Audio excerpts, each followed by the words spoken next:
Yo, Rolando Romero just beat Ryan Garcia in a 12-round decision. He won pretty much every round, my people, which was surprising for everybody. And he also dropped Ryan Garcia in the second round with a double left hook, my people. I'm not going to lie. Rolando Romero looked very sharp. This fight looked very sharp. He wasn't leaning in and throwing himself in and getting caught by dumb shots. He stayed sharp, stayed on point the whole time, stayed crisp, stayed through straight shots, wasn't too wide. I like how he was moving in this fight, my people. I'm not gonna lie, everybody knows I'm a fan of Ryan Garcia. I like watching that guy fight. That's my dude. So I probably wanted him to win. I wanted both of them to win. So watching him lose wasn't a good time for me. I'm not gonna lie. But you know what I'm saying? Rolando Romero did his thing, my people. And if I'm lying, I'm flying. We got to give props where they do, my people. He dropped him in the second round, sharp left hook. You know what I'm saying?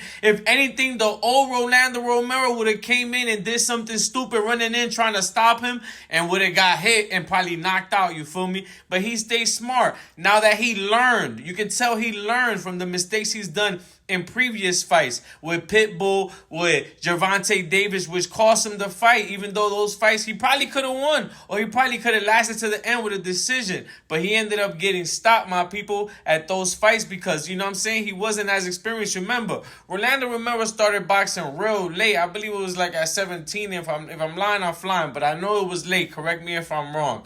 But he was fighting late because he started boxing when Gervonta Davis turned pro. I remember he told me that straight up, so I know that, my people. So starting late, that experience is still, you learning every time you fighting. That's a guy that's learning every time he's fighting. He's not one of those guys that was fighting in the JOs as a little kid, you know what I'm saying? Those are the guys that get suspicious opponents.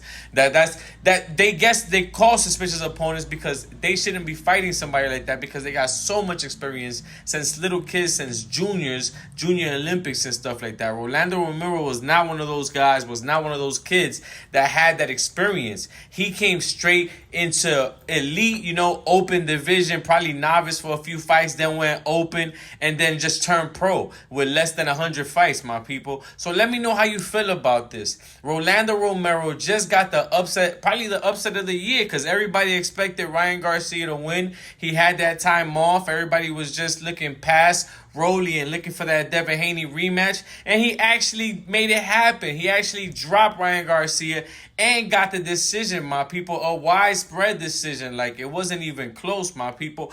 After losing 2 fights by getting knocked out, my people, this shows real determination. I like how Rolly looked. I like what he's doing. Let me know how